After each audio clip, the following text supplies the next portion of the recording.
आगे देखिए, उरुवेला से भगवान बुद्ध उरुवेला में है।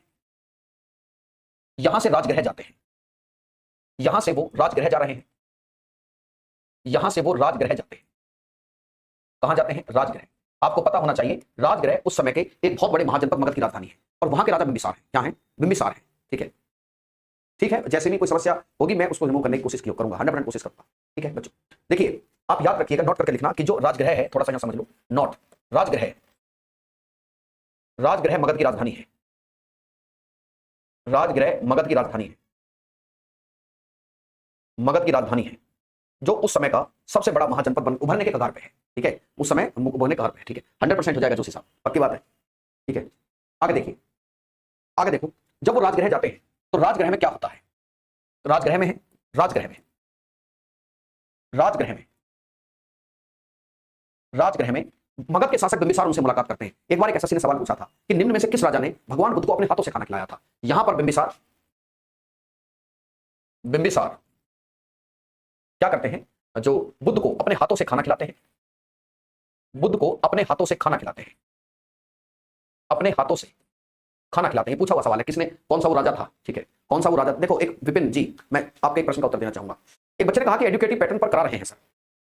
एक बात बोलूं, मैं इतिहास पढ़ा रहा हूं, एडिकुटी छोड़ो, एडिकुटी, टीटी कुटी, फूटी कुटी, फ्रूटी है, कुछ मां जा, कुछ भी आ जाए, कंपनी बदल सकती है, तुम्हारा दिमाग नहीं बदलने दूंगा मैं तो पहले दिन से विरोधी हूं उस चीज का, पहले दिन से। जब पेपर ही बाहर नहीं आ रहा, जब पेपर ही बाहर नहीं आ रहा, तुम्हें कैसे पता एडिकुटी का पैटर्न? 2-4 सवाल किसी बालक ने आके बता दिए तो उससे तुम्हें पैटर्न पता चल गया। वाह, भगवान हो तुम तो। बिंबिसार जो वहां के शासक हैं, बुद्ध को अपने हाथों से क्या खिलाते हैं? बुद्ध को अपने हाथों से खाना खिलाते हैं। देखिए, भगवान बुद्ध चूंकि घर तो जाते नहीं थे, तो घर नहीं जाते थे, तो उनको रुकने के लिए जो जगह होती थी उसे बिहार कहते थे। बिहारों की जो संख्या है वो बिहार में सब जाते हैं, बिहार सबसे ही बिहार आया है। तो ये जो राजा बिंबिसार है वो भगवान बुद्ध को वेणुवन बिहार गिफ्ट करते हैं। ठीक है, भगवान बुद्ध को बिंबिसार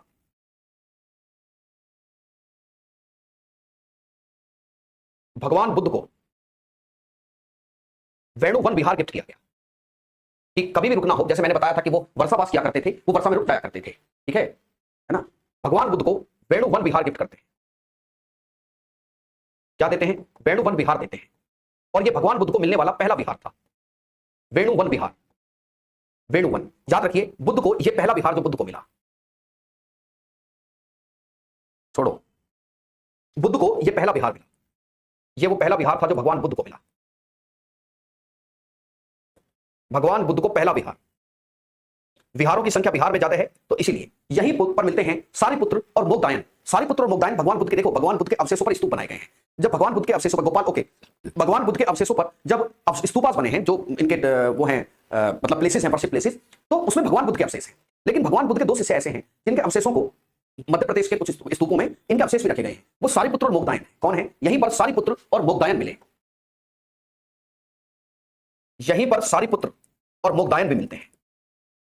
मोगदलायन क्या मिलते हैं? सारिपुत्र और मोगदलायन भी यहीं से इनके मिलते हैं। मोगदलायन इनका नाम है, मोगदलायन।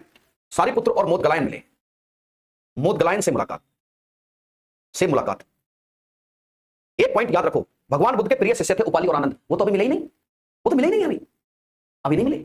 आगे देखिए, यहीं पर राजगृह से भगवान बुद्ध को इन्विटेशन आता है कि क्या आप कपिलवस्तु को भूल गए? क्या आप कपिलवस्तु को भूल गए? शाक्यों की राजधानी थी कपिलवस्तु, जहां से भगवान बुद्ध थे। भगवान बुद्ध बोलते हैं कि भूले नहीं है, अब हम कपिलवस्तु आ रहे हैं। क्या रहे हैं? हम क्या रहे हैं? यहीं से वो कपिलवस्तु आते हैं। क्या आते हैं? कपिलवस्तु। राजगृह के बाद, यहां से वो राजगृह के बाद वो कपिलवस्तु की यात्रा करते हैं। राजगृह के बाद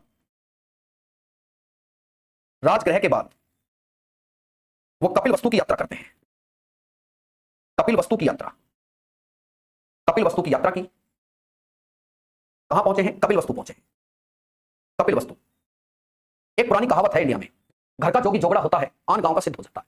हमारे यहाँ ना कभी अपने घर के आदमी को नहीं तुम जो है वो मान सकते इंटेलिजेंट, कोई बता दे झूठ बोलना पाप है। वो बाबा कह रहे थे, अरे बाबा तो छोड़, तुझे अरे तुझे सारी जिंदगी पढ़ा रहे, बचपन में था तू 3 साल का, जब से हम बता रहे हैं झूठ ना बोलना चाहिए। हमारी नहीं बात समझ में आई। उन बाबा ने कहा था, मैं तो बड़ा आवारा था, उन बाबा को सुना, मेरा जीवन बदल गया। उन्होंने बताया कि जीवन को व्यर्थ मत जाने दो, कुछ काम में भी। अरे खचेड़ू बल प्रसाद, यही बात तो माँ बाप सारी जिंदगी बता रहे थे, तुम माँ बाप की नहीं माननी है।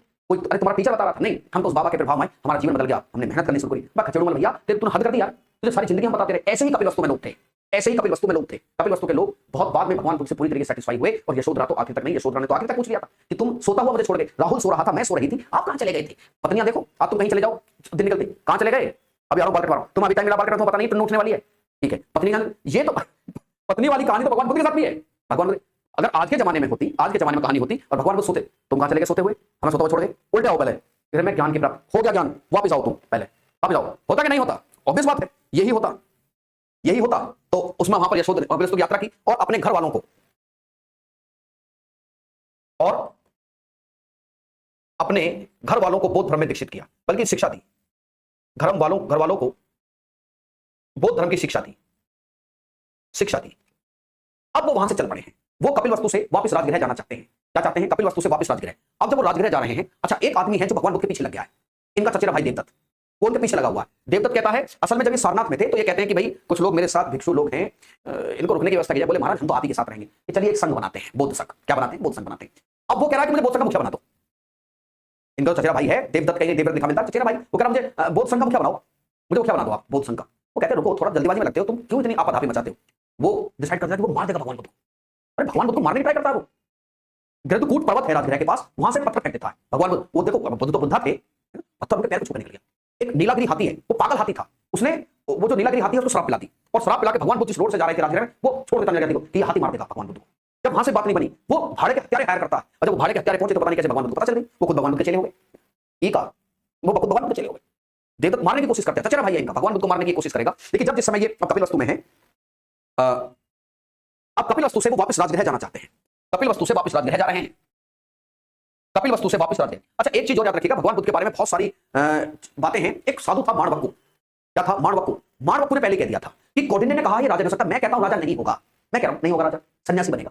और सुनो एक बात और बता दूं, देख लेना बूढ़ा आदमी देखेगा बीमार सन्यासी और मृत व्यक्ति देख के ये आदमी सन्यास ग्रहण करेगा। माणवक्कु, ठीक है, माणवक्कु पहले कह दिया। माणवक्कु इतनी सटीक भविष्यवाणी करता भगवान बुद्ध के बारे में। अच्छा मैं तुम्हें बता दूं, थोड़ा देख से हटके बात। एक बार मैं बनारस में था, क्लास ले रहा था, तो वहां मुझे किसी ने बताया कि इस पूरी धरती पे ना 2.5 विद्वान होते हैं ऐसे जो आपकी मौत तक की तारीख बता सकते हैं। मैंने कहा कि यार इट्स नॉट प्रैक्टिकल पॉसिबल कि कोई व्यक्ति इतना ज्ञानी कैसे हो सकता है कि वो आपका डेथ टाइम भी फिक्स बता दे। बोले नहीं साहब होते हैं ऐसे। मैंने कहा ठीक है। मैंने कहा कैसे मिलेंगे? बोले वो ढूंढने पड़ते हैं। मैंने कहा अच्छा कैसे, मतलब भाई कैसे 2.5 कैसे भाई, ये कैसे पता चलेगा बाबर? और बताया कि देखो जी, एक बूढ़ा हो चुका होता है, एक बूढ़ा है, एक जवान है और एक बन रहा होता है। तो इस पूरी धरती पर 2.5 विद्वान ऐसे होंगे जो आपकी मौत तक की तारीख बता देंगे। तो इन बातों को अब जब कलयुग में ऐसा हो सकता है तो वो तो बड़ा अच्छा समय, मतलब कलयुग का पीक चल रहा है, कलयुग तो उस समय भी था, कलयुग का उस समय था विलेज, तो उस जमाने में तो हो सकता है भैया और भी बहुत ज्ञानी आदमी रहे हो, तो हो सकता है, इस बात की संभावना है कि कुछ लोग सटीक भविष्यवाणी करने में सक्षम रहे हो। ठीक है, एस्ट्रोलॉजी इज साइंस, लोग तुक्का बताते हैं, तुक्का नहीं है, साइंस है। आदमी ग्रह नक्षत्र देख के बहुत कुछ बता सकता है, ये एक साइंस है। आगे देखिए, अब कपिलवस्तु जब वो है तो कपिलवस्तु से वो दोबारा राजगृह जा रहे हैं, कपिलवस्तु से राजगृह जा रहे हैं, कपिलवस्तु से राजगृह जा रहे हैं, कपिलवस्तु से कहां जा रहे हैं? राजगृह। मार्ग में एक जगह पड़ती है, देखो एक चीज याद करो, मैं आपको एक चीज बता दूं, आपको अनूपय उद्यान याद है? याद है सर, ये वही अनूपय उद्यान है जब अनोमा नदी के किनारे, जब वो उसी उद्यान में वो रुके थे जब घर छोड़ा था। एक्जैक्टली भगवान बुद्ध जा रहे हैं, बोले ये वही उद्यान है जहां से हमने सब छोड़ा था। अनूपय उद्यान में शाक्यों का राजा इनसे मिलता है, साथ में थे अनिरुद्ध, उपाली है, आनंद है। कौन है? अनिरुद्ध है, उपाली, आनंद, देवदत्त, भद्रक, ये सब मिलते हैं मार्ग में। मार्ग में इन्हें अनिरुद्ध, भद्रक, उपाली, आनंद, देवदत्त, ये सब मिलते हैं। देवदत्त मिले और आपको 50 बार ये प्रश्न पूछा है कि जब वो कपिलवस्तु से राजगृह जा रहे हैं, ठीक है, ट्रू है, मेरी मम्मी के बारे में उनके भैया ने जो बताया था वो सच हुआ। होता है जनरली, कुछ चीजें हैं जो आज भी उनको आप इनकार नहीं कर सकते। उपाली एंड आनंद जो है, एक उपाली है, एक आनंद है। उपाली और आनंद भगवान बुद्ध के प्रिय शिष्य थे। क्या थे? ये भगवान बुद्ध के प्रिय शिष्य हैं। ओके विमलेश बाबू, ऐसा ही मजा आएगा। देखिए कुछ टॉपिक ऐसे होते हैं प्राचीन भारत में जो थोड़े से ऐसा लगता है कि कब खत्म होगा ये, वो हम पे डिपेंड करता है कि उसको कितना रुचिकर बना सकते हैं। हम कोशिश करते हैं पूरी, फिर भी जो मेरी बात पहले थी भैया कि फिर भी मुझसे गलती हो रही है, आप मुझे बताओ, है ना, मुझे आपसे सुनना पसंद है। कोई तीसरा आदमी टोकेगा वो मुझे बर्दाश्त नहीं होगा। ठीक है, सब कैसी बातें कर रहे हो बेटा, वो एक मेरा पर्सनल नेचर है। ठीक है, ये बुद्ध, ये प्रिय शिष्य है, यही भगवान बुद्ध के प्रिय शिष्य थे। पहले शिष्य कौन थे? ये वही देवदत्त है जो भगवान बुद्ध को मारने की कोशिश करेगा। यह भगवान बुद्ध को मारने की कोशिश करता है, भगवान बुद्ध को मारने की कोशिश करेगा। क्या करेगा? भगवान बुद्ध को मारने की कोशिश करता है। ये वही देवदत्त है, he tried to murder भगवान लॉर्ड बुद्धा। अब आगे चलिए, अब वो राजगृह पहुंच गए हैं, राजगृह से वो वैशाली जाते हैं जहां इनके जीवन में बड़े बदलाव हुए। राजगृह के बाद वैशाली में अब बहुत कुछ होने जा रहा है। ठीक है, बहुत कुछ होने जा रहा है। तपस्वर कर लिखते, राजगृह के बाद वैशाली गए। वैशाली लिच्छवियों की राजधानी है। राजगृह के बाद वैशाली गए, राजगृह के बाद कहां गए? वैशाली। यह लिच्छवियों की राजधानी है, लिच्छवियों की राजधानी थी। यहां पर महामारी फैली हुई थी, पेंडेमिक आया हुआ था, जब भगवान बुद्ध वहां पहुंचते हैं पेंडेमिक खत्म हो जाता है, बुद्ध के पहुंचते ही महामारी खत्म हो गई, बुद्ध के पहुंचते ही जो महामारी है वो खत्म हो जाती है। यहां महामारी फैली थी, महामारी समाप्त हो गई। याद रखिएगा यहां पर राजा की तरह स्वागत हुआ, यहां पर भगवान बुद्ध का राजा की तरह स्वागत होता है, राजा की तरह स्वागत होता है, राजा की तरह स्वागत हुआ। मेरा काम आपको हर पैटर्न के लिए तैयार करना है, हर पैटर्न के लिए, ठीक है। सोना भी बहुत संगीति भगवान बुद्ध की मृत्यु के बाद, संगीति की क्या जरूरत है जब भगवान बुद्ध यहां मौजूद है। ये तो कुछ कुछ ऐसा हुआ कि हमारे रहते हुए हमारे फोटो से बात कर रहे हो आप, जब हमें तो हमारे फोटो से बात कर रहे हो, हम मौजूद तो हैं। देखिए यहीं पर लिच्छवी नरेश होता है, यहीं पर आपने एक कहानी सुनी है कभी, वैशाली की नगर वधु, सुनिए कहानी। यहीं पर वैशाली की नगर वधु थी जिसका नाम आम्रपाली है। आम्रपाली एक गणिका थी, गणिका, अब मैं इसको एक्सप्लेन कर सकता हूं अगर आप बुरा ना माने तो। गणिका, the girl, the ladies, his major work to entertainment, जिसका काम लोगों का मनोरंजन करना है, ठीक है। मेरी तरफ से भी आपको आकिब जी, आपको ईद मुबारक हो, ठीक है, ठीक। तो मनोरंजन करना था, तो आम्रपाली जो है इनकी शिष्या बन गई है, वो वैशाली की नगर वधु थी। वैशाली की नगर वधु आम्रपाली,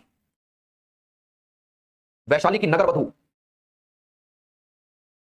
वैशाली की नगर वधु है जिसका नाम आम्रपाली है। आम्रपाली एक गणिका थी, एक नगर वधु थी आम्रपाली। आम्रपाली, आम्रपाली क्या है? आम्रपाली एक गणिका है, यह एक गणिका थी। कभी कहानी पढ़ना, गूगल पे सर्च करना, वैशाली की नगर वधु आम्रपाली, ठीक है, भारतेंदु हरिश्चंद्र, ठीक है, ठीक है। देखिए यह एक गणिका थी और यह भगवान बुद्ध को एक और विहार गिफ्ट करती है, आम्रपाली विहार। विहार का मतलब है एक बहुत बड़े क्षेत्र में वहां पेड़ पौधे लगे होते थे, भगवान बुद्ध के आराम की सुविधाएं बनाई जाती थी, ठीक है। भगवान बुद्ध को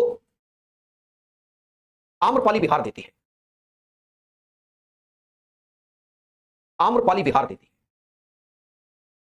आप एक चीज नोट कर रहे हैं, एक चीज नोट कीजिए, भगवान बुद्ध का समर्थन कौन लोग कर रहे हैं? भगवान बुद्ध का समर्थन क्षत्रिय, वैश्य, शूद्र और अमीर, गरीब, राजा, है ना, कोई गणिका है, पुरुष, महिला, बच्चे, सब समर्थन कर रहे हैं। भगवान बुद्ध का समर्थन खूब हो रहा है हर जगह से। अच्छे अच्छे ब्राह्मण, धनी व्यापारी, सब भगवान बुद्ध की बातों के दीवाने हो चले जा रहे हैं, क्योंकि वो सच कह रहे थे। अगर कोई मुझसे ये पूछे, अगर कोई मुझसे ये पूछे कि हु इज बुद्धा, बुद्धा कौन है? A teacher, just a teacher, just a teacher who give you some moral lessons, जिसने आपको कुछ मोरल लेसंस दिए और वो आपको अच्छा लगे, आपका जीवन बदल गया। बाद में भगवान बुद्ध की टीचिंग्स और उनकी मोरल लेसंस को मानने वाले लोग आके क्या हुए, बहुत सारे लोग इकट्ठा हो गए और संख्या बढ़ गई। तो अचानक से एक पैटर्न बन गया, बहुत सारी जो टीचिंग्स को मानने वाले लोगों का एक ग्रुप बना, बहुत बड़ा मास लेवल पे हो गया। तो एक पैटर्न बन गया। जब आप किसी एक स्पेशल पैटर्न को मानने वाले लोगों का एक बड़ा ग्रुप बन जाता है, तो उस बड़े ग्रुप को मानने वाले को फिर लोग धर्म कहते हैं। What is religion? Religion is a group of peoples who follow some equal patterns of life, जो जीवन के एक ही चरण को फॉलो करते हैं, एक जैसा चरण है, एक देवी देवता को मानते हैं, एक मान्यता को मानते हैं, या किसी एक रीति रिवाज को मानते हैं, एक ही तरह का जीवन शैली को पसंद करते हैं, तो हमें कहते हैं कि तो अलग धर्म के लोग हैं, इनकी जीवन शैली हमसे नहीं है। लेकिन सारी बातों में एक बात निकल के आती है कि व्हाट इज धर्म, what is religion? Religion just a life pattern, just a living method, एक जीवन जीने की पद्धति है। इससे ऊपर जब भी कभी आप धर्म को लेकर जाएंगे तब धर्म फिर जुनूनियत में बदल जाता है, और जब जुनूनियत किसी भी चीज की होती है वो खराब ही होती है, ठीक है। तो भगवान बुद्ध इस समय केवल एक महापुरुष है, महापुरुष है, एक अच्छे व्यक्ति हैं जो अच्छी बातें बताते हैं। तुम्हारे दिमाग में कोई भी समाधान शंका होगी वो उसको दूर करते हैं। वो आपको उन सब चीजों से दूर रख रहे हैं जो चीज आपको कष्ट दे सकती है या जिन चीजों से आपकी बर्बादी हो सकती है, वो उन सब चीजों की बात कर रहे हैं, ठीक है, ठीक है, ठीक है। चलो ठीक है, चलिए, इग्नोर नहीं कर रहे हैं मुस्कान, हमने बता दिया है ये बात, हमने बता दिया है, हम इग्नोर नहीं कर रहे हैं, बट मैंने आपको बता दी। देखिए समझिए, है ना, बता चुके हैं। तो वो भगवान बुद्ध को आम्रपाली विहार देती है। यहीं पर एक और घटना होती है, यहीं पर जो भगवान बुद्ध हैं वो संघ में महिलाओं को प्रवेश देते हैं, संघ में महिलाओं को प्रवेश देते हैं। अरे रुकिए भाई, क्यों बार बार चल रहा है? संघ में महिलाओं को प्रवेश दिया जाता है, संघ में महिलाओं को प्रवेश देते हैं। देखिए संघ की स्थापना सारनाथ में हो चुकी थी, संघ की जो स्थापना है, विवेक जी पक्का, संघ की जो स्थापना है वो सारनाथ में हो चुकी है ना। जब संघ की स्थापना सारनाथ में हो चुकी है तो भगवान बुद्ध ने कहा था कि मैं इस संघ में ना महिलाओं को प्रवेश नहीं दूंगा। पता नहीं देखिए उनकी क्या निजी राय थी, उनका ये मानना था, ये जो मेरी जानकारी है ये एनसीईआरटी पर आधारित है, इसमें मेरा कोई भी पर्सनल पुट नहीं है, ठीक है ना, ठीक है, इसमें मेरा कोई पर्सनल पुट नहीं है, इसमें अभी कोई इसको अलग तरीके से नहीं सोचेगा। मुस्कान बेटा देखो, उन्होंने कहा कि देखिए मैं कह रहा हूं मेरा पर्सनल पुट नहीं है इसमें, मैं वही बता रहा हूं जो लिखा मिला है कि प्रवेश दिया गया, प्रवेश दिया गया।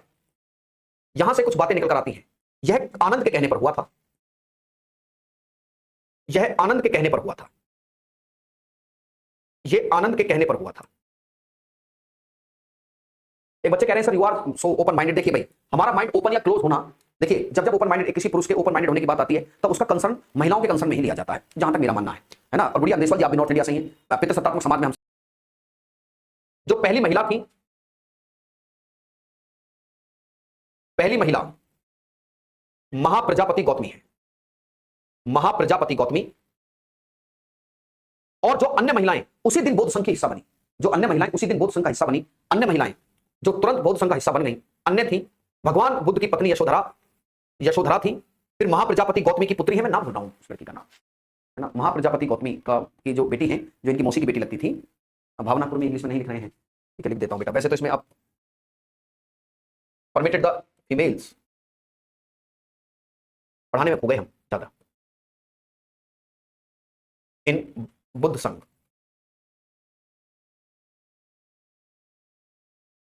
देखिए यशोधरा है, महाप्रजापति गौतमी की पुत्री थी, महाप्रजापति जो गौतमी है, गौतमी की पुत्री थी।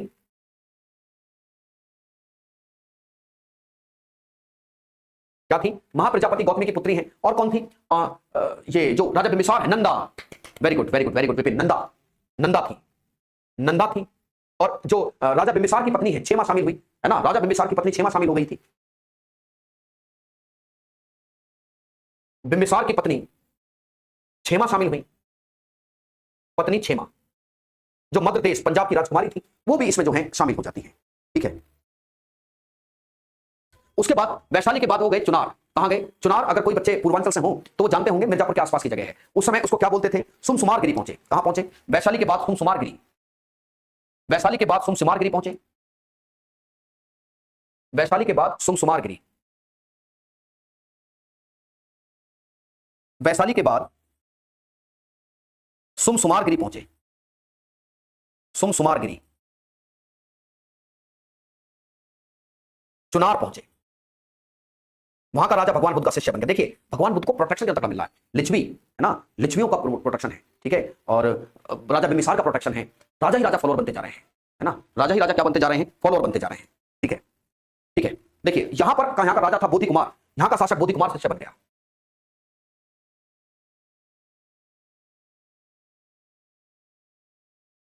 यहां का शासक बोधि कुमार क्या बन गया? शिष्य बना। अब वो, इनको यहां पर पता चला कि हम वत्सराज उदयन के यहां जाना है, उसकी राजधानी थी कौशाम्बी। लेकिन जब वो वत्सराज उदयन के यहां गए तो पता चलता है कि जो वत्सों का राजा था उदयन, वो बौद्ध धर्म को मानता नहीं था। लेकिन एक बौद्ध भिक्षु थे, नाम था पिंडोला भारद्वाज, उनके प्रभाव में आकर बौद्ध धर्मी हो गया था। तभी किसी ने कहा कि आपको वहां भी जाना चाहिए, वो बहुत दिनों से आपको बुला रहे हैं बुद्धा। उन्होंने कहा कि मैं नहीं जाऊंगा, क्योंकि मैंने सुना है कि उसका जो महल है उसमें सफेद पर्दे लगे हैं, मैं सफेद पर्दों वाले महल में नहीं जाता। कहते हैं कि उदयन को इस बात से कुछ खासी दिक्कत हुई कि यार ये पर्दों से क्या दिक्कत है। अब आप इसे पूछ लोगे तो आपको पर्दों से क्या दिक्कत है, लेकिन फिर भी कहते हैं कि उदयन ने क्या किया, उदयन ने जो है उन पर्दों को उतार दिया कि आप आइए, आपका स्वागत है। उसके बाद वत्सों की राजधानी कौशाम्बी पहुंचे। कहां पहुंचे? कौशाम्बी। यहां पर एक पॉइंट आपको जो याद रखना है, वैशाली के बाद सुमसुमारगिरी, सुमसुमारगिरी से कौशाम्बी पहुंचे, सुमसुमारगिरी,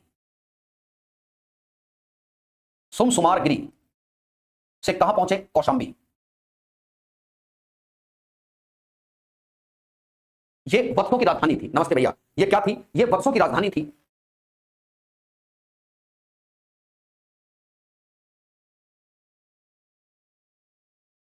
क्या थी? वत्सों की राजधानी थी ये। यहां का शासक उदयन था, यहां का जो शासक है, यहां का शासक उदयन था। और उदयन पहले बौद्ध धर्मी नहीं था, ठीक है ना। ये उदयन जो है पहले बौद्ध धर्मी नहीं था। ये जो उदयन था, ये बौद्ध भिक्षु पिंडोला भारद्वाज के संपर्क से बौद्ध भिक्षु हुआ था। पिंडोला भारद्वाज, भारद्वाज के संपर्क से बौद्ध भिक्षु बन गया था। संपर्क से क्या बन गया था? बौद्ध भिक्षु, ठीक है। और याद रखिएगा कि ये भगवान बुद्ध को घोषिताराम विहार देता है। या आप आइए, हम आपको गिफ्ट करना चाहते हैं। भगवान बुद्ध को घोषिताराम विहार गिफ्ट किया।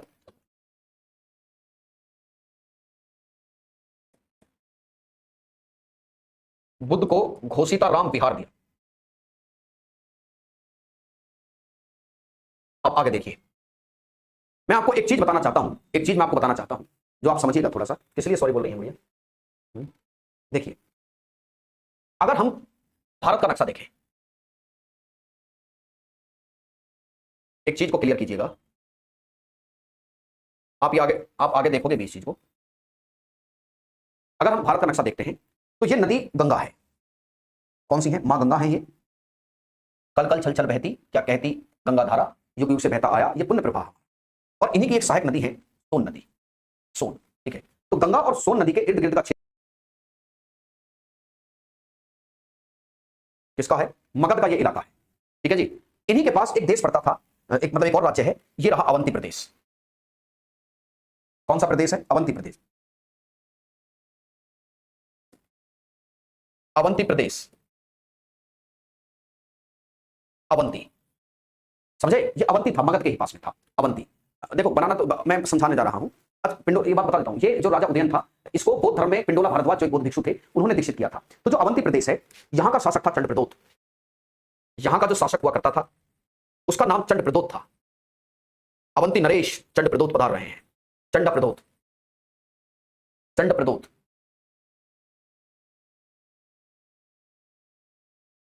कौन था? चंडप्रदोत। चंडप्रदोत इनवाइट बुद्धा, ठीक है।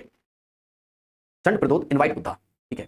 चंडप्रदोत भगवान बुद्ध को इनवाइट करते हैं, लेकिन भगवान बुद्ध मना कर देते हैं कि मैं यहां नहीं हूं। ये सवाल पूछा गया था, एक ऑप्शन दिया गया कि कहां पर भगवान बुद्ध नहीं गए थे।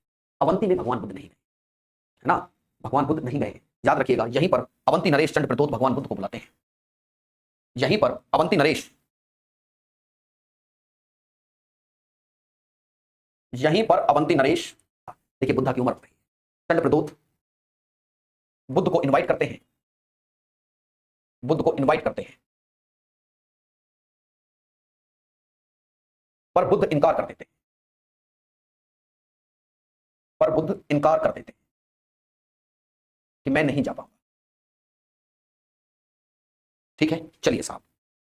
अब भगवान बुद्ध जो हैं कहां पहुंचे? भगवान बुद्ध कौशल राज्य में पहुंचे, ठीक है। कहां पहुंचे? भगवान बुद्ध कौशल राज्य में। सुधांकर जी शुक्ला कह रहे हैं कि प्रेमानंद जी जो महाराज हैं वो भी ऐसे। देखो आज वो महान व्यक्ति माने जा रहे हैं, लेकिन आदित्य कल को ऐसा हो सकता है उनको भी लोग भगवान की तरह पूजना शुरू कर दे। ऐसी सिचुएशन उस समय गौतम बुद्धा के साथ थी। गौतम बुद्धा जो है बाद में भगवान बन गए। सर डाउट है, पूछिए, डाउट ही पूछ लीजिए, पूछिए क्या डाउट है, पूछिए। देखिए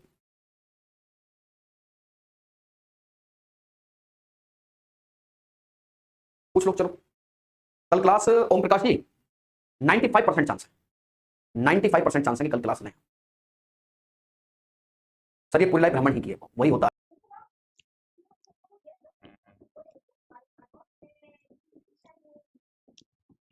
हिमालय नवीन मलिक पर्वत का उदाहरण है। हिमालय के न्यू फोल्ड माउंटेन, है ना। तो कोई भी पूछे आपसे कैसे एग्जांपल, हिमालय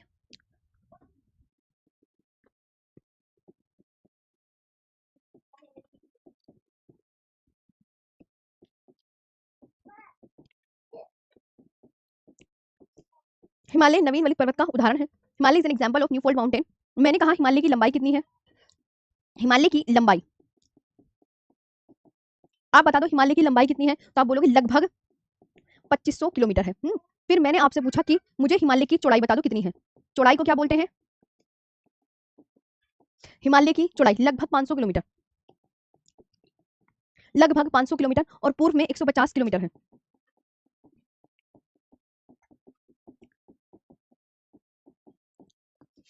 और पूर्व में 150 किलोमीटर है। ये आपको बहुत अच्छे से याद रखना है। मैंने आपको ये सिखाया था कि जहां आज हिमालय है वहां पहले क्या हुआ करता था, ये मुझे बताइए। मैं आज बता रही हूँ कि जहां आज हिमालय है वहां पहले क्या हुआ करता था। तो आप क्या बोलोगे? मैम ऊपर अंगारा लैंड था, नीचे गोंडवाना लैंड था, और बीच में नदियां बह रही थी। नदियां अपना जल कहाँ गिरा रही थी? तैतीस सी में गिरा रही थी ना। हाँ, कहाँ गिरा रही थी बच्चों? तो आप बोलोगे मैम तैतीस सी में गिरा रही थी। तो तैतीस सी की जगह आज क्या बना हुआ है? तो आप बोलोगे मैम आज हिमालय बना हुआ है। तो हिमालय का जन्मस्थल क्या मानेंगे? तैतीस सी मानेंगे। आपको ये बहुत अच्छे से याद रखना है। Good evening, good evening. एक बार तुम्हारी कमेंट्स ना सारी मतलब 8 मिनट की पहले की शो हो रही है। 12 मिनट पे लिया हूँ, रुक जाओ। हाँ हाँ हाँ, वेरी गुड, शाबाश। तैतीस सी था ना, तो ये याद रखना जहां आज हिमालय है वहां पहले क्या था? तैतीस सागर था। ये आपको बहुत अच्छे से कहानी याद करनी है। तो हिमालय के बारे में आपको ये बातें पता होनी चाहिए। अब मैं हिमालय की श्रेणी बना के दिखा दूं। तो हिमालय यहाँ पर ध्यान देंगे कि हिमालय के उत्तर में क्या है, बताइए।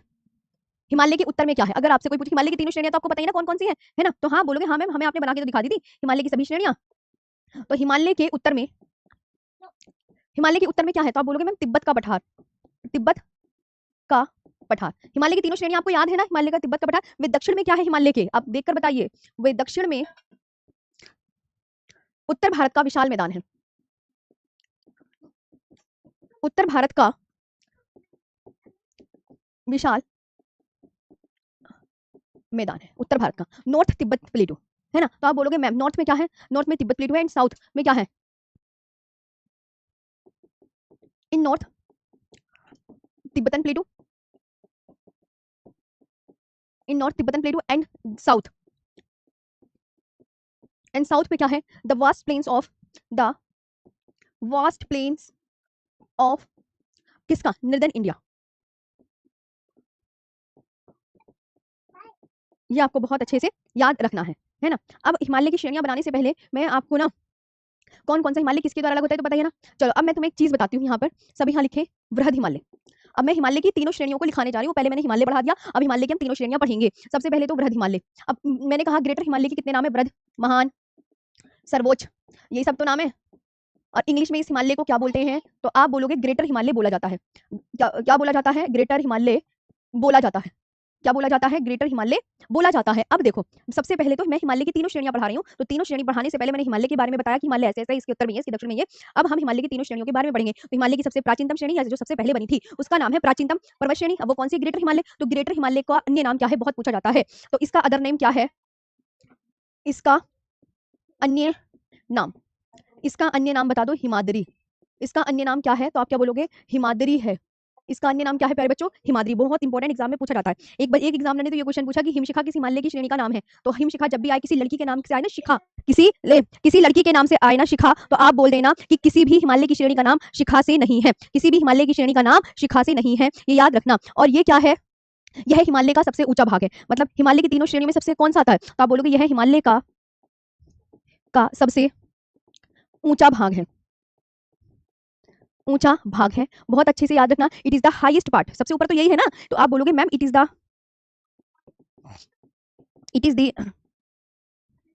Highest part of the Himalayas. Okay, ये आपको ध्यान देना है। इसके बाद आपको यहाँ पर पढ़ना है कि यह हिमालय की सबसे प्राचीनतम पर्वत श्रेणी है। यह हिमालय की जो सबसे पहले बनी वो सबसे पुरानी तो होगी, तो आप क्या बोलोगे, यह हिमालय की सबसे प्राचीनतम पर्वत श्रेणी है। यह Himalaya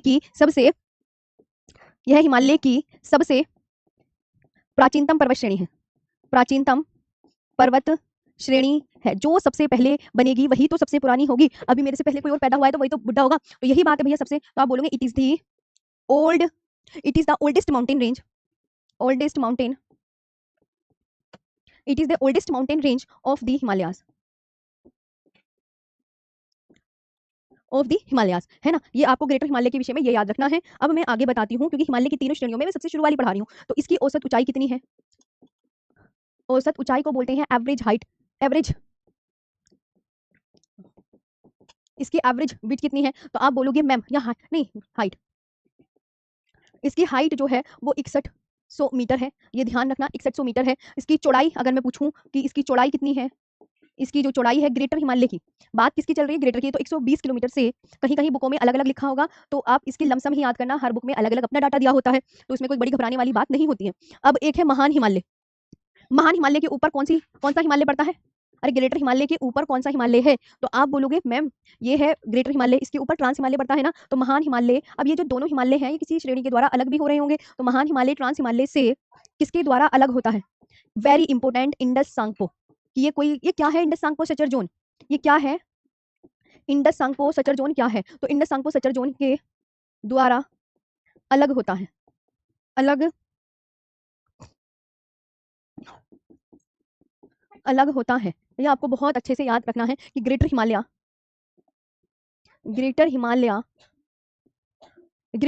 is separated from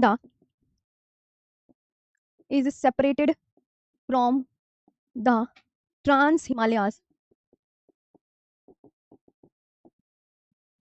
is separated from the trans Himalayas by the Indus Tsangpo suture zone. बहुत अच्छे से याद रखना कि ये क्या है, तो आपको पता चल गया ना क्या है। अच्छा मैम, ये जो इंडस सांगपो सचर जोन है ये ट्रांस हिमालय को, जो हिमालय की सबसे ऊपर वाली श्रेणी है ना, उसको अलग कर रहा है। अब देखो जितनी भी विश्व की सर्वाधिक ऊंची ऊंची चोटियां हैं वो आपको कौन से हिमालय में मिलेगी, पूछा जाता है। तो विश्व की सर्वाधिक ऊंची चोटियां, विश्व की सर्वाधिक ऊंची चोटियां, सर्वाधिक ऊंची चोटियां, विश्व की सर्वाधिक ऊंची चोटियां आपको मिलेंगी हिमालय की कौन सी श्रेणी में, ग्रेटर हिमालय में मिलेंगी, महान हिमालय में पाई जाती हैं, महान हिमालय में पाई जाती है। ये आपको बहुत अच्छे से याद रखना है। The world's highest peak, the world highest peaks are found in the greater Himalayas. Greater Himalaya, तुम्हें पता है ना हिमालय की 3 श्रेणी है, तो जितनी भी ऊंची ऊंची चोटियां हैं वो कौन से हिमालय में मिलेंगी? अरे किस में, लेसर हिमालय में या इसमें मिलेगी? तो अब बोलोगे मैम ऐसी कौन कौन सी चोटी है? मैम एक है कंचनजंगा, ठीक है, यहाँ पे सब लिखेंगे कंचनजंगा। कंचनजंगा ये आपको बहुत अच्छे से ध्यान रखना है। कंचनजंगा हो गई। अच्छा, इसके बाद पता है कौन सी है? कंचनजंगा हो गई, माउंट एवरेस्ट हो गई, कंचनजंगा हो गई। अब ये जो कंचनजंगा है, ये आपको मैं इसके बारे में ना कुछ थोड़ा सा डिटेल में बता दी हूँ। कंचनजंगा एक बात तो पूरी तरीके से ये भारत में स्थित नहीं है ना? कंचनजंगा पूरी तरीके से भारत में स्थित नहीं है, तो मैम फिर ये कहाँ पर है? मैंने कहा ये नेपाल व सिक्किम के बॉर्डर पर है। नेपाल व सिक्किम के बॉर्डर पर, नेपाल व सिक्किम के बॉर्डर पर, नेपाल व सिक्किम के बॉर्डर पर। It is located on the border of, it is located on the border of, it is located on the border of Nepal and Sikkim. समझ में आई ये बात? ये आपको बढ़िया से याद रखें। अच्छा मैम ठीक है। अच्छा, भारत में हिमालय की सर्वोच्च चोटी से माना जाता है कि भारत में स्थित हिमालय की सर्वोच्च चोटी है। दूसरी बात, हिमालय की सबसे ऊंची चोटी जो भारत में स्थित है, हिमालय की सर्वोच्च चोटी, तो आप क्या बोलोगे? यही बोलोगे, है ना? तो आप बहुत अच्छे से याद रखना कि जो the highest peak in the Himalayas, the highest peak in the Himalayas, the highest peak in the Himalayas in India. ये प्यारे बच्चों आपको बहुत अच्छे से याद रखनी है, कंचनजंगा के विषय में है। इसके अलावा कौन कौन सी ऊंची चोटियां हैं जो ये इसमें पड़ रही हैं? किसमें पड़ रही हैं ये बताओ? तो आप बोलोगे ग्रेटर हिमालय में। तो आप यहाँ पर क्या क्या बोलोगे? मैम नोट्स कैसे बनाऊं? जैसे मैं लिख रही हूँ वैसे लिखते चलो मेरे साथ। आनंद कुमार भैया चैट नहीं पढ़ते, फिर ना तुम एक दूसरे से बातें करने लग जाओगे, इसलिए नहीं देते हैं। ओके, ये बात ध्यान रखना। अच्छा जी, आयुष सोनी जी, ममता प्रशांत। माउंट एवरेस्ट है, कंचनजंगा, मकालू, धोलागिरी, धोलागिरी, अन्नपूर्णा, है ना? तो माउंट एवरेस्ट पहले नहीं लिख लो,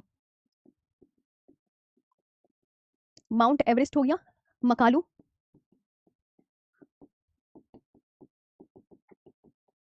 धोलागिरी, ये आपको ध्यान रखनी है, और अन्नपूर्णा, और अन्नपूर्णा, ठीक, ये आपको ध्यान रखनी है। अब ये कितने मीटर हाइट की है? तो ये माउंट एवरेस्ट है, याद करनी है 8848.86 मीटर हाइट की। अब याद या ये याद कर सकते हैं 8848 नहीं 49 मीटर, जो आपका मन करे, जो आपको ऑप्शन में दिखे आप उस पर टिक करके आ जाना। अब मैं मकालू की हाइट बताऊंगी 8481 मीटर हाइट की। कंचनजंगा की हाइट ये भी 85-86, कहीं कहीं अलग अलग लिखी होती है, 85-86। अब आती है धोलागिरी, तो ये 8172 मीटर हाइट का। अब ये अन्नपूर्णा है, ये 8078 मीटर हाइट की है। ये बात आप बहुत अच्छे से याद रखेंगे। धोलागिरी, अन्नपूर्णा, मनसालू, ये सब आपको याद रखना है। चलें अगले पर। अब आती है यहाँ पे नंदा देवी। हाँ जी, नंदा देवी, क्योंकि मैं और इनकी हाइट वगैरह अच्छे से याद कर लेना। नंदा देवी, तो आप बहुत अच्छे से याद करोगे। नंदा देवी जो है ये आपको याद रखना है 7817 मीटर हाइट की है, ये बात आप याद रखेंगे 78। फिर उसके बाद है कामेत,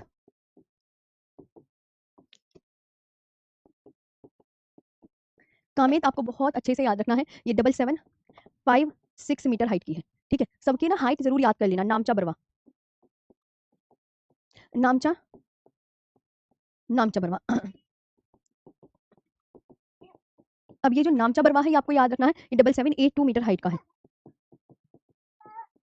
7782 मीटर हाइट की। और ये इसके बारे में ये कहा जाता है ये हिमालय की सबसे पूर्वी पर्वत श्रेणी है। यह हिमालय की, ठीक है,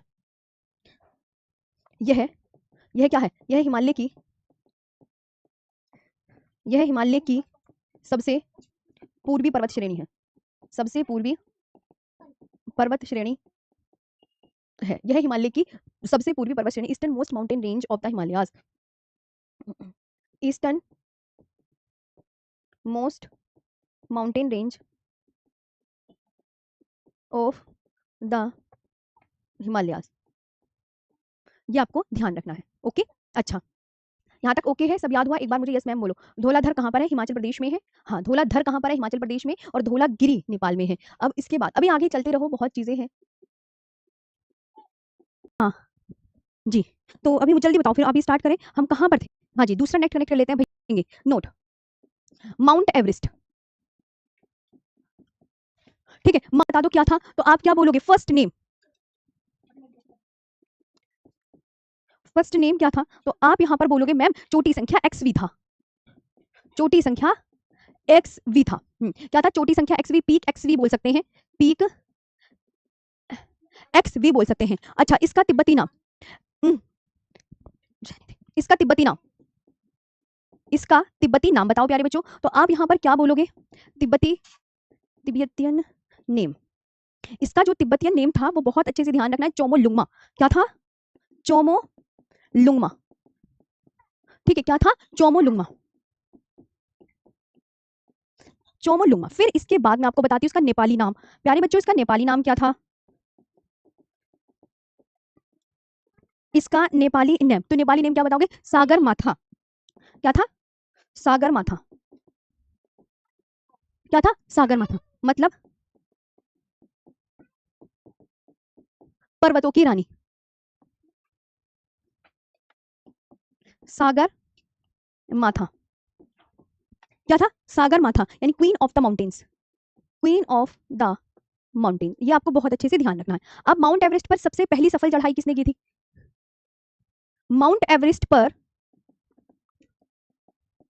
माउंट एवरेस्ट पर सबसे पहली, माउंट एवरेस्ट पर सबसे पहली सफल चढ़ाई, माउंट एवरेस्ट पर सबसे पहली सफल चढ़ाई, सबसे पहली जो सफल चढ़ाई थी वो किसने की थी, तो आप उनका नाम लेंगे sir Edmund Hillary, sir Edmund Hillary. कौन थे सर एडमंड हिलेरी, कहाँ के रहने वाले थे, तो आप बोलोगे ये न्यूजीलैंड वासी थे, New Zealand.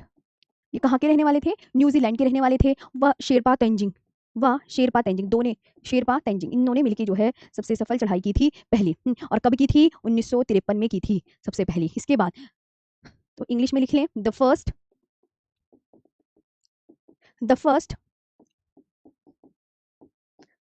Successful ascent of mountain of Mount Everest, sir Edmund Hillary. किसने की थी, तो आप बोलोगे मैम सर एडमंड हिलेरी। ठीक है, किसने की थी, सर एडमंड हिलेरी ने की थी। ये बात आपको ध्यान रखनी है। ये कहाँ के थे, तो आप क्या बोलोगे मैम, न्यूजीलैंड के थे। ये कहाँ के थे, तो आप क्या बोलोगे, ये न्यूजीलैंड के थे। ये बात ध्यान रखना। एंड शेरपा तेंजिंग ने की थी, एंड शेरपा तेंजिंग। ओके, तो आपको इतना याद रखना है। अच्छा, अब मैं आपसे कहने लगी चढ़ाई करने वाली पहली महिला बता दो, माउंट एवरेस्ट पर चढ़ाई करने वाली पहली महिला बता दो। तो माउंट एवरेस्ट पर चढ़ाई करने वाली कौन पूछ रही हूँ मैं, करने वाली पहली महिला कौन थी, तो जापान की कौन थी, नाम किसी को पता है, जुनको तेबई, इन्होंने कब चढ़ाई की थी, सन भी याद करना होता है, 1975 में की थी, है ना। तो first women in the world, तो फर्स्ट वुमेन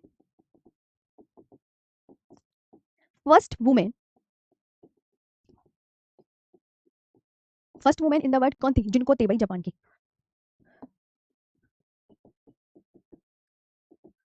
और ये कहाँ की थी, जापानी गुड़िया थी। ठीक है, जुनको तेबई जापान की थी। और एवरेस्ट पर चढ़ाई करने वाली पहली भारतीय महिला कौन थी, ये भी तो हो सकता है कि एवरेस्ट पर चढ़ाई करने वाली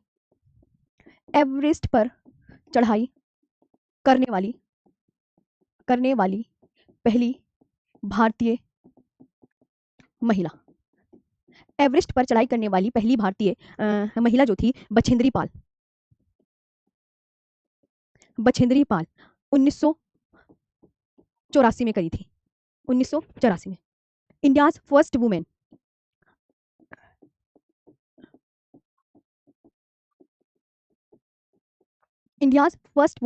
कौन थी, बछेंद्री पाल 1984।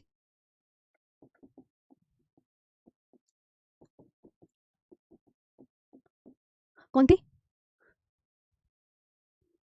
ठीक है, हो गया। अच्छा, तो ये माउंट एवरेस्ट के बारे में थोड़े से पॉइंट थे। और आपका ट्रांस हिमालय यहाँ पर, जी, वेरी गुड, है ना। तो ये आपको बहुत अच्छे से याद रखना है। अब आता है लघु या मध्य हिमालय। अब हमारा ये वाला जो ग्रेटर हिमालय था ना, इसमें जितनी भी छोटी वोटी पड़ रही थी, ये मैंने तुम्हें सारी याद करवा दी। वो हिमाचल हिमालय है, बहुत इंपॉर्टेंट है लघु या मध्य हिमालय का। हिमशिखा किसी हिमालय का नाम नहीं है, ये बात ध्यान रखना, है ना। Himachal Himalaya,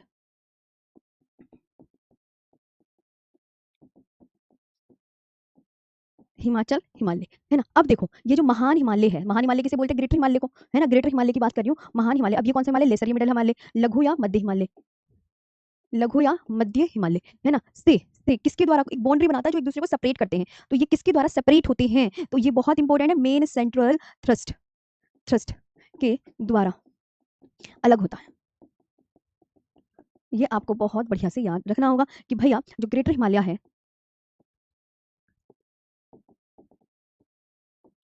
the greater Himalaya is separated from the lesser या middle Himalayas, Himalayas by the, किसके द्वारा? याद रखना, main central thrust, main central thrust, ठीक है। ये आपको ध्यान रखना है, ये आपके बढ़िया से पॉइंट है ना। जैसे आपको ये मैं बता दूं, हाँ, इधर आओ, शॉर्ट में एक चीज बताऊं फटाफट फटाफट। ये कौन सा हिमालय? ट्रांस हिमालय। ये कौन सा हिमालय? ग्रेटर हिमालय। ये कौन सा हिमालय? हिमालय की 3 श्रेणियां है ना, तो हिमालय की 3 श्रेणियां मैंने ये बना दी, लेकिन ये हिमालय का पार्ट नहीं है, ट्रांस हिमालय। सुन लो पहले ध्यान से, ये किसके, ये दोनों किसके द्वारा सेपरेट हो रहे हैं? इंडस, सांगपो, सांगपो,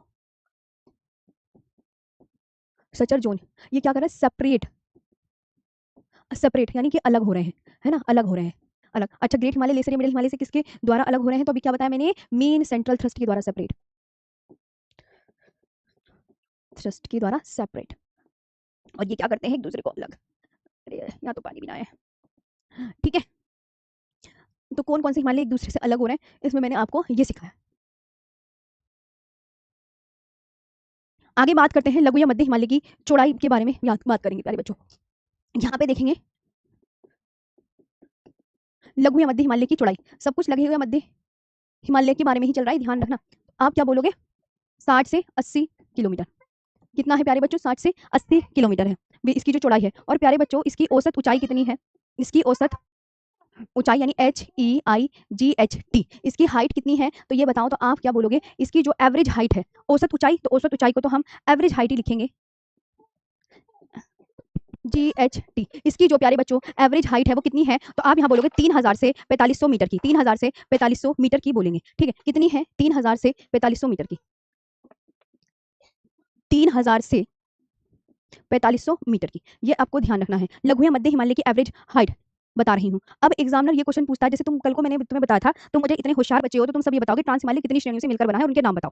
चलो, किस किस को याद है जो मैंने कल की कहानी आपको बताई थी? देखो, कल का भी तुम्हें कुछ याद है? तुम ऐसे ही बस पढ़े जा रहे हो। अब देखती हूँ कौन कौन होशियार है, तो अपना आपको अंदाजा लगा लेना कि हाँ, जिसको याद होगा वो समझदार है। क्योंकि ट्रांस हिमालय कितनी श्रेणियों से मिलकर बना है और क्या क्या नाम है, लिख के दिखाओ। लघु या मध्य हिमालय, याद रखना, 5 श्रेणियों से मिलकर बना है, 5 श्रेणियों से, 5 श्रेणियों से। कितनी श्रेणियों से मिलकर बना है? तो आप यहाँ पर बोलोगे 5 श्रेणियों से मिलकर बना है, 5 श्रेणियों से मिलकर बना है। लघु या मध्य हिमालय, है ना। Lesser Himalayas, lesser Himalayas consist of, lesser Himalayas consist of 5 major ranges, 5 major, 5 major ranges. ये आपको ध्यान रखना, बस इनके नाम और लिख लो, फिर नेक्स्ट क्लास का वैसे भी टाइम हो रहा है, ठीक है। ये आपको ध्यान रखना है। सबसे पहले तो आपको ध्यान रखना है कौन कौन सी से, तो आप बोलोगे पीर पंजाल, पीर पंजाल, पीर पंजाल हो गया है, धौलाधर हो गया है, धौलाधर हो गया है, पीर पंजाल, धौलाधर, नागटिब्बा, नागटिब्बा, और मसूरी, मसूरी, और महाभारत रेंज, महाभारत, ये बहुत अच्छे से याद रखना है, महाभारत रेंज, है ना। तो अब यहाँ पर पीर पंजाल, धौलाधर और नागटिब्बा, मसूरी व महाभारत रेंज, व महाभारत। ढंग से याद भी कर लेना जो चीजें मैं सिखा रही हूँ, ये बहुत इंपॉर्टेंट है कि कौन किसकी किस श्रेणी, किसके अंदर कितनी श्रेणियां आ रही हैं, वरना गलत हो जाएगा सारा। ये आपको ध्यान रखना है, ये आपको ध्यान रखना है, ठीक है। तो लघु या मध्य हिमालय कितनी श्रेणियों से मिलकर बना है? तो आप क्या बोलोगे? मैम 5 श्रेणियों से मिलकर बना है। Lesser Himalayas consist of 5 major ranges, Pir Panjal, Dhauladhar, Nagtibba, Mussoorie and Mahabharat range. और लेसर या मिडिल हिमालय है कौन सा? है कौन सा?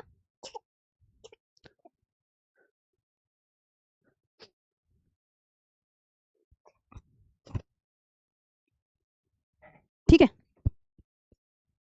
चलो, तो अब हो गया है नेक्स्ट क्लास का टाइम। आज के लिए मैं यहीं पे इतना ही रोकती हूँ। आज